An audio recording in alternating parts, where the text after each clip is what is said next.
السلام علیکم ناظرین، میں محمد اسلم حسین سیاست کی خبروں میں آپ سب کا استقبال کرتا ہوں۔ ہندوستان کے وزیر خارجہ ایس جے شنکر نے 1962 کے بعد لداخ کی صورتحال کو انتہائی سنگین قرار دیا ہے۔ جے شنکر نے اپنی کتاب کی ریلیز سے قبل ریڈیف کو دیے گئے ایک انٹرویو میں یہ بات کہی ہے۔ انہوں نے کہا کہ یقیناً یہ 1962 کے بعد کی سب سے سنگین صورتحال ہے۔ پچھلے 45 سالوں میں پہلی بار ہمارے فوجی سرحد پر ہلاک ہوئے ہیں۔ ایل اے سی کے پاس دونوں اطراف میں بڑی تعداد میں فوج تعینات ہے، جو غیر معمولی ہے۔ ہندوستان میں کورونا وائرس کیسز میں تیزی سے اضافہ دیکھا جا رہا ہے۔ پچھلے 24 گھنٹوں میں کورونا کے 75,760 نئے کیسز درج کیے گئے ہیں۔ وزارت صحت کی جانب سے جمعرات کی صبح جاری اپڈیٹ کے مطابق ہندوستان میں کورونا کے کیسز کی تعداد 33 لاکھ کو پار کر چکی ہے۔ اچھی بات یہ ہے کہ ریکوری کی شرح میں بھی اضافہ ہو رہا ہے۔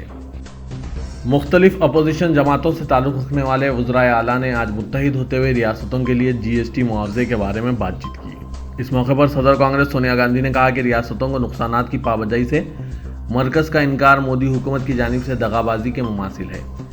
سونیا گاندھی نے اپوزیشن زیر اقتدار ریاستوں کے وزرائے اعلیٰ کے ساتھ ورچوئل میٹنگ کی، جس میں انہیں درپیش کئی اہم مسائل پر بات چیت کی گئی۔ مغربی بنگال کی چیف منسٹر ممتا بنرجی، مہاراشٹر کے ادھو ٹھاکرے، جھارکھنڈ کے ہیمنت سورین اور کانگریس زیر اقتدار ریاستوں کے وزرائے اعلیٰ امریندر سنگھ، اشوک گہلوت، بھوپیش باگل اور وی نارائن سوامی نے اس میٹنگ میں شرکت کی۔ سونیا گاندھی نے اپنے تعارفی ریمارکس میں کہا کہ وہ ممتا بنرجی اور ادھو ٹھاکرے کے اس موقف سے اتفاق کرتی ہے۔ مرکز سے حقوق کے لیے لڑائی میں تمام اپوزیشن زیر اقتدار ریاستوں کو متحدہ ہو جانا چاہیے۔ سونیا گاندھی نے کہا کہ ہمیں مل کر کام کرنا چاہیے اور مرکزی حکومت کے خلاف متحدہ طور پر مقابلہ کرنا چاہیے۔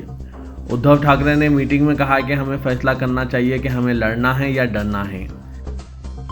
کانگریس نے اعلان کیا ہے کہ وہ 28 اگست کو ملک بھر میں احتجاج کرتے ہوئے وبا کے دوران نیٹ اور JEE امتحانات منعقد کرنے کے حکومت کے فیصلے کی مخالفت کرے گی۔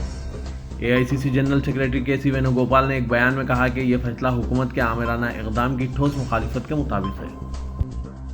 ملک بھر میں کورونا وائرس کے باعث نافذ کردہ لاک ڈاؤن کے دوران مختلف قرض داروں پر ان کی ادائیگی قرض کی اقساط پر سود حاصل کرنے کے معاملے میں سپریم کورٹ نے مرکز پر ایک غیر معمولی ریمارکس کرتے ہوئے کہا کہ حکومت RBI کے پیچھے پناہ حاصل کر رہی ہے۔ سپریم کورٹ نے مرکز کو ہدایت دی کہ ادائیگی قرض کے التوا کے معاملے میں حکومت اپنا موقف ظاہر کرتے ہوئے اندرون ایک ہفتہ جواب داخل کرے۔ لون ادائیگی کے التوا کے معاملے میں سماعت کے دوران سپریم کورٹ نے مرکز سے کہا، آپ نے کہا ہے کہ RBI نے یہ فیصلہ لیا ہے۔ ہم نے RBI کا جواب دیکھا ہے، لیکن مرکزی حکومت RBI کے پیچھے چھپ رہی ہے۔ RBI نے فکسڈ لون اور EMI کی ادائیگی کے لیے متبادل 6 مہینے کے قرض کے التوا کا اعلان کیا تھا۔ اس کی میعاد 31 اگست تک بڑھا دی گئی تھی۔ سماعت کے دوران سپریم کورٹ نے مرکزی حکومت کو پھٹکار لگاتے ہوئے کہا کہ آپ صرف کاروبار میں دلچسپی نہیں لے سکتے، لوگوں کی پریشانی کو بھی دیکھنا ہوگا۔ سپریم کورٹ میں ایک درخواست داخل کرتے ہوئے ایودھیا میں مسجد کی تعمیر کے لیے قائم کردہ ٹرسٹ میں حکومت کے نمائندے کو شامل کرنے کی ہدایت دینے کی خواہش کی گئی ہے۔ ایودھیا معاملے میں ہندو فریق کی پیروی کرنے والے 2 وکلاء نے سپریم کورٹ میں درخواست داخل کرتے ہوئے کہا کہ امن و امان بنائے رکھنے کے لیے ضروری ہے کہ مسجد تعمیر کے لیے تشکیل ٹرسٹ میں سرکاری نمائندہ شامل ہوں۔ بابری مسجد کا متبادل مسجد دھنی پور میں بنانے کے لیے سرگرمیاں تیز ہو گئی ہے، لیکن تعمیراتی کام شروع ہونے سے پہلے ہی اتر پردیش سنی سینٹرل وقف بورڈ کے ذریعے تشکیل trust Indo Islamic cultural foundation تنازع کا شکار ہو گیا ہے۔ اسرائیل اور متحدہ عرب امارات کے درمیان سفارتی تعلقات کے قیام کا خیر مقدم کرتے ہوئے ہندوستانی وزیر خارجہ ایس جے شنکر نے کہا کہ ہندوستان اور امارات کے درمیان تعلقات تیزی کے ساتھ فروغ پا رہے ہیں۔ خلیجی ملک کے ساتھ تعلقات ہندوستان کی خارجہ پالیسی میں اولین ترجیحات میں شامل ہیں۔ انہوں نے کہا کہ اسرائیل کو تسلیم کرنے سے UAE کے لیے بے شمار مواقع کھل گئے ہیں۔ دہلی میں ہوئے حالات خراب سے قبل نفرت انگیز بیانات دینے والے BJP کے قائدین انوراگ ٹھاکر، پرویش ورما اور کپل مشرا کے خلاف FIR درج کرنے کی درخواست عدالت میں مسترد کر دی گئی ہے۔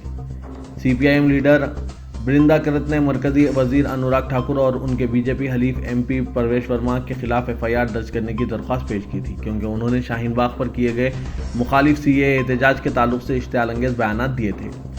ایڈیشنل چیف میٹروپولیٹن مجسٹریٹ وشال بھجائے نے درخواست کو یہ کہتے ہوئے مسترد کر دیا کہ مجاز ادارہ یعنی مرکزی حکومت کی جانب سے سب سے پہلے اجازت ضروری ہے۔ قانون کے تحت درخواست کے ساتھ اجازت منسلک نہیں کی گئی تھی۔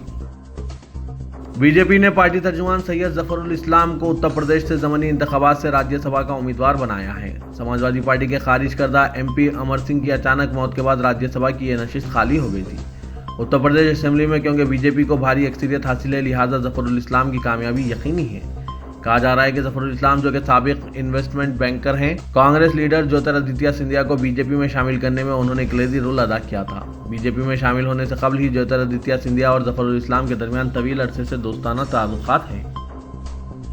حکومت اتر پردیش نے کورونا وبا کے پیش نظر ریاست میں مذہبی اور ثقافتی جلسوں پر 30 سپٹمبر تک پابندی لگا دی ہے۔ ایڈیشنل چیف سیکریٹری برائے داخلہ اویناش کمار اوستھی نے احکامات جاری کرتے ہوئے ہر قسم کے جلوس اور جھانکیوں پر بھی پابندی لگائی ہے۔ انہوں نے بتایا کہ کسی بھی قیمت پر پروٹوکول کی پابندی کرنا لازمی ہے۔ ایک مقام پر 5 سے زیادہ افراد کے اجتماع پر پابندی لگائی گئی ہے۔ احکامات کے مطابق ریاست میں اس وجہ سے پابندیاں نافذ کی گئی کہ محرم کے پیش نظر چند غیر سماجی عناصر امن و ضبط اور فرقے وارانہ ہم آہنگی کو متاثر کرنے کی کوشش کر سکتے ہیں۔ تاہم احکام میں کہا گیا ہے کہ لوگ اپنے گھروں پر تعزیہ اور علم لگا سکتے ہیں۔ اورنگ آباد کے رکن پارلیمنٹ امتیاز جلیل نے کہا کہ اگر حکومت مہاراشٹر مذہبی مقامات کی کشادگی میں ناکام رہتی ہے تو وہ 2 سپٹمبر کو کسی مسجد میں جا کر نماز ادا کریں گے۔ ریاست مہاراشٹر میں کووڈ-19 وبا کے باعث عبادت گاہوں کو بند کر دیا گیا ہے۔ حلقہ لوک سبھا اورنگ آباد کی نمائندگی کر رہے کل ہند مجلس اتحاد المسلمین کے رکن پارلیمنٹ امتیاز جلیل نے کہا کہ ریاست میں شیو سینا کی زیر قیادت حکومت کی جانب سے مذہبی مقامات کو مسلسل بند کرنے میں کوئی منطق نہیں ہے۔ مذہبی مقامات کو زیادہ وقت تک بند نہیں رکھا جا سکتا۔ انہوں نے کہا کہ اگر حکومت 1 سپٹمبر کو مذہبی مقامات کو دوبارہ کھولنے میں ناکام رہتی ہے تو وہ 2 سپٹمبر کو اورنگ آباد کی شاہ گنج علاقے کی مسجد میں نماز ادا کریں گے۔ پی ٹی آئی سے بات کرتے ہوئے امتیاز جلیل نے کہا کہ ہندو طبقے کو بھی اس سلسلے میں آگے آتے ہوئے منادر کو بھی آئندہ ماہ سے کھولنے کے لیے حکومت کو آمادہ کرنا چاہیے۔ مہاراشٹر کے وزیر اعلیٰ ادھو ٹھاکرے نے الزام لگایا کہ مرکز کی مودی سرکار ملک کی غیر بی جے پی سرکاروں کے ساتھ سونتیلا سلوک کر رہی ہے۔ انہوں نے مزید کہا کہ جی ایس ٹی کا مہاراشٹر پر بقایا سینکڑوں کروڑ روپے کی اب تک ادائیگی نہیں کی گئی۔ ساتھ ہی انہوں نے دو ٹوک انداز میں کہا کہ عوام کے حقوق کے لیے حکومتوں سے تنہا لڑنے والے نڈر باپ کا میں بیٹا ہوں۔ اگر مرکزی حکومت کے یہی تیور رہے تو ہم بھی چپ نہیں بیٹھیں گے۔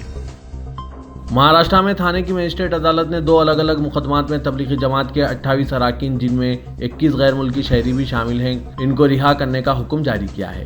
مارچ میں دہلی میں تبلیغی جماعت کے پروگرام کے بعد ان افراد کے خلاف مقدمات درج کیے گئے تھے۔ کانگریس ورکنگ کمیٹی کی میٹنگ میں بھی گاندھی کنبا اور سینئر لیڈروں میں تکرار بڑھنے کی بات کہی جا رہی ہے، جس کے بعد اب گاندھی کنبا اس معاملے کو ختم کرنے کے موڈ میں ہے۔ میٹنگ میں راہل گاندھی نے پارٹی میں قیادت کے مسئلے پر سونیا گاندھی کو خط لکھنے والے سینئر لیڈروں کو نشانہ بنایا تھا۔ راہل نے مبینہ طور پر الزام لگایا کہ یہ سب بی جے پی کے اشارے پر ہو رہا ہے۔ غلام نبی آزاد اور کپل سبل نے اس پر سخت ناراضگی جتائی۔